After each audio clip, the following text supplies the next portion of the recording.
اعوذ باللہ من الشیطان الرجیم بسم اللہ الرحمن الرحیم قال هل علمتم ما فعلتم بیوسف واخیہ اذ انتم جاہلون صدق اللہ العظیم رب اشرح لی صدری ویسر لی امری واحلل عقدۃ من لسانی یفقہوا قولی رب یسر ولا تعسر وتمم بالخیر آمین یا رب العالمین۔ آج کے سبق میں ہم انشاءاللہ تعالی سورہ یوسف کی آیت نمبر 89 کو گرامیٹیکلی انالائز کریں گے، اور 89 کو انگریزی میں 89 جو ہے اس نمبر سے بولا جا سکتا ہے۔ تو آیت کی تلاوت میں نے آپ کے سامنے کر دی ہے، آیت آپ اسکرین پہ لکھی دیکھ رہے ہیں۔ تو سب سے پہلے ہم اس آیت کے حصے کریں گے۔ اس آیت میں ہمیں وقف کی کوئی علامت نظر نہیں آ رہی، اور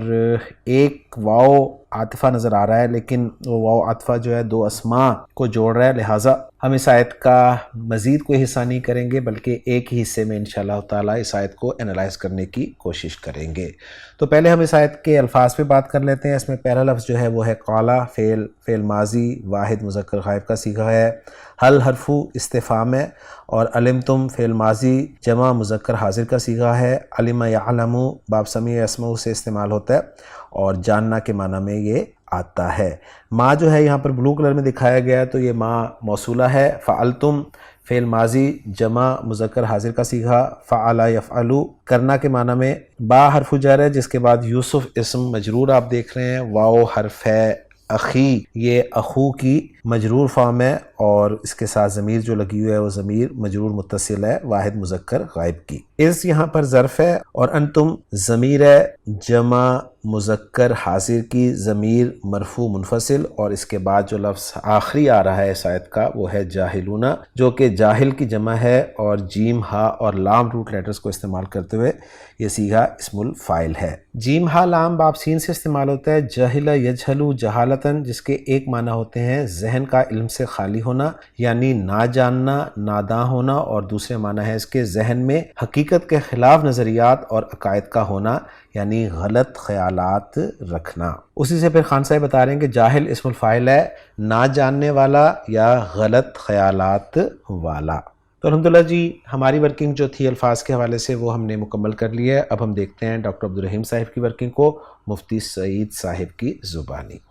اعوذ باللہ من الشیطان الرجیم بسم اللہ الرحمن الرحیم قال هل علمتم ما فعلتم بیوسف واخیہ اذ انتم جاہلون صدق اللہ العظیم۔ سورہ یوسف آیت نمبر 89۔ آیت گرامی سے متعلق شرح المفردات۔ آیت کے کلمہ جاہلون کے ضمن میں عبارت ہے الجہل یکون ضد العلم وضد الحلم۔ ذهب الزمخشری الى ان المراد هنا هو الجہل المضاد للحلم۔ قال اذ انتم جاہلون ای اذ انتم صبیان فی حد السفہ والطیش قبل ان تبلغوا اوان الحلم والرزانہ، والصواب عندي كذلك ان المراد هنا هو الجهل المضاد للحلم، غير ان القول انهم فعلوا ما فعلوا في صباهم قبل بلوغهم الحلم يرده اتهامهم يوسف عليه السلام بالسرقة قبل قول يوسف عليه السلام هذا بمدة وجيزة۔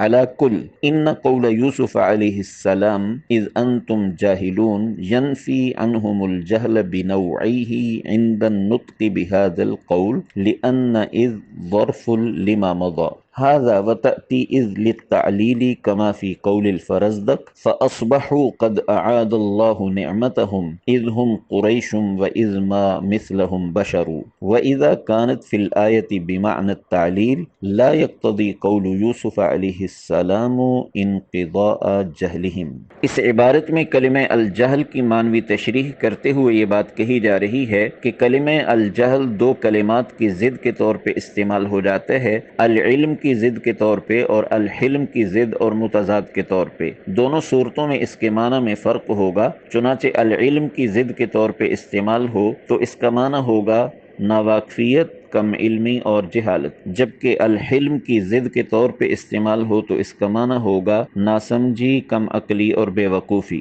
آیت گرامی میں اذ انتم جاہلون میں کون سا جہل مراد ہے؟ تو اس سلسلے میں امام زمخشری کی یہ رائے ذکر کی جا رہی ہے کہ یہاں وہ جہل مراد ہے جو الحلم کی ضد ہے، یعنی بے وقوفی۔ چنانچہ اذ انتم جاہلون کا مفہوم یہاں کیا بنے گا؟ تو ان الفاظ میں بتایا جا رہا ہے اذ انتم صبیان فی حد السفہ والطیش قبل ان تبلغوا اوان الحلم والرزانہ۔ مفہوم اس کا یہ ہے کہ کیا تم جانتے ہو جو کچھ تم نے یوسف علیہ السلام اور ان کے بھائی کے ساتھ کیا جبکہ تم بلوغ اور سمجھداری کی عمر کو پہنچنے سے پہلے بے وقوفی اور طیش کی حد میں بچے تھے۔ مصنف کتاب اپنی رائے ذکر کرتے ہوئے یہ کہہ رہے ہیں کہ میرے نزدیک بھی درست یہی ہے کہ یہاں وہ جہل مراد ہے جو الحلم کی ضد ہے اور کم عقلی بے وقوفی کے معنی میں ہے۔ البتہ یہ کہنا کہ جو کچھ انہوں نے کیا وہ بلوغ کی عمر کو پہنچنے سے پہلے بچپن میں کیا، یہ بات اس لیے قرین قیاس نہیں کہ جس سفر میں یہ مکالمہ ہو رہا ہے اس سے متصل پہلے والے سفر میں یہی بھائی یوسف علیہ السلام پر سرقہ اور چوری کا الزام لگا چکے ہیں اور وہ بڑی عمر میں لگا چکے ہیں، تو گویا ان کی جہالت، ان کی بے وقوفی وہ صرف بچپن کی عمر تک محدود نہیں تھی بلکہ کچھ پہلے تک بھی تھی۔ بہرحال یہ کہا جا رہا ہے کہ یوسف علیہ السلام کا اس موقع پر یہ کہنا اذ انتم جاہلون جبکہ تم جاہل تھے، یہ ماضی کی تمام جہالتوں اور بے وقوفیوں کی گویا نفی کر رہا ہے کہ اب تم گویا جاہل اور بے وقوف نہیں رہے اور اس سے پہلے جو کچھ کر چکے ہو وہ سب جہالت اور بے وقوفی کا نتیجہ تھا۔ تو اذ یہاں ماضی کے تمام واقعات کے لیے ظرف کی حیثیت رکھتا ہے اور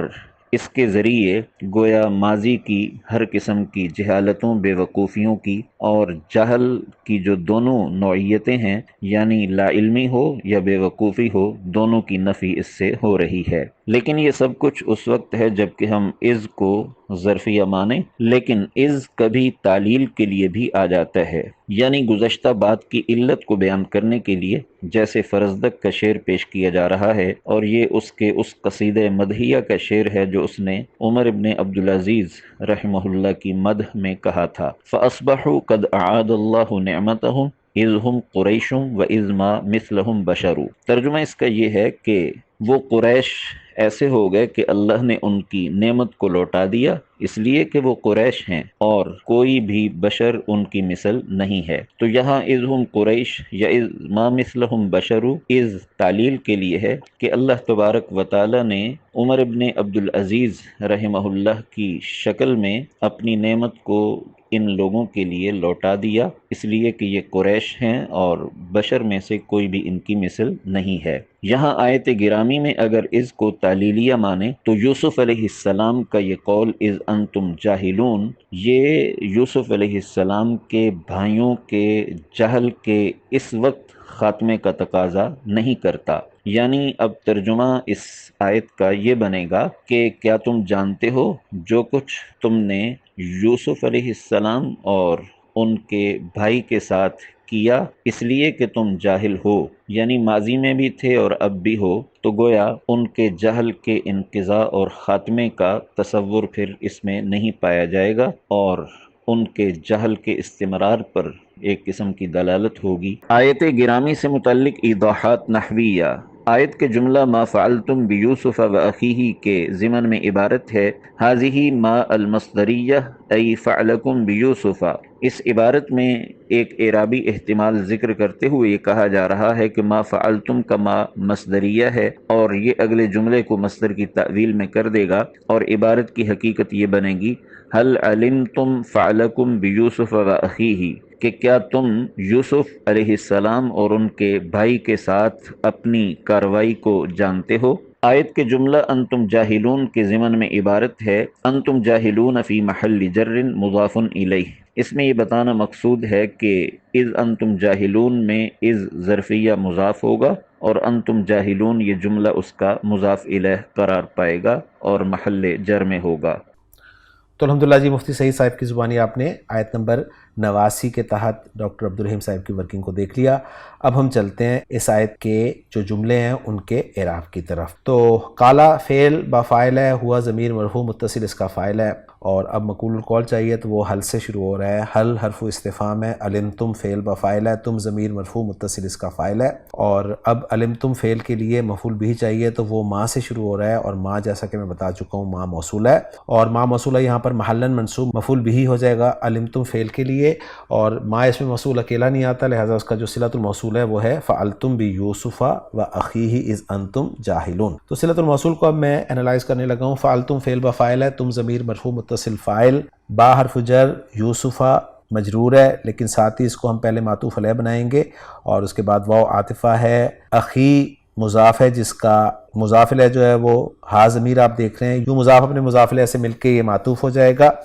اور معطوف علیہ اپنے معطوف سے مل کے یہ مجرور ہو جائے گا با حرف جر کے لیے، اور با حرف جر اپنے مجرور سے مل کے متعلق ہو جائے گا فعلتم فعل کے۔ اس کے بعد اس جو ہے یہ جیسے کہ میں نے کہا کہ یہ